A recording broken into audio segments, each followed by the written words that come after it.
তুমি কে, আমি কে, আমরা সবাই এক পরিচয়ে বাঁধা। আমরা বাঙালি, কিন্তু বাঙালি পরিচয়ের পেছনে যে ইতিহাস, যে গর্ব, যে লড়াই, তাই তো আমাদের বাঙালি অস্মিতা।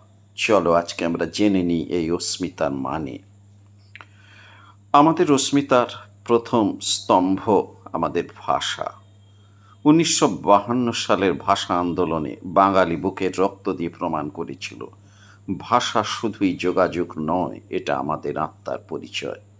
আর আমাদের সংস্কৃতি, রবীন্দ্রনাথ, নজরুল থেকে শুরু করে আজকের কবিতা, গান, নাটক সবই বাঙালির আবেগ, চিন্তা আর আত্মার প্রতিচ্ছবি।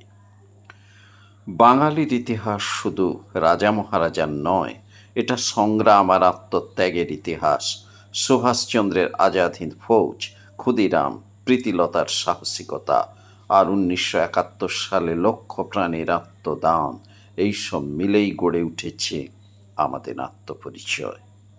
আর যখন আমরা ফেসবুক, ইনস্টাগ্রামে সময় কাটাই, তখন কখনো কি ভাবি আমাদের ভাষা, সংস্কৃতি, ইতিহাস? তাও কি আমরা ভুলে যাচ্ছি বাঙালি অস্মিতা মানে শুধু গর্ব নয়, দায়িত্ব। এই পরিচয়কে বাঁচিয়ে রাখা আমাদের কাজ। না হলে একদিন হয়তো প্রশ্ন উঠবে, তুমি কে, তার উত্তর আসবে না। তাই বন্ধু, নিজের ভাষা ভালোবাসো, ইতিহাস জানো আর সংস্কৃতি নিয়ে গর্ব করো। কারণ বাঙালি অস্মিতা মানে নিজের শিকড়কে শেখা। ভিডিওটি ভালো লাগলে স্টাডি লাইন স্টুডেন্টস চ্যানেলটা সাবস্ক্রাইব করতে ভুলবে না। আর হ্যাঁ, কমেন্টে লিখে জানাও তোমার কাছে বাঙালি মানে কি।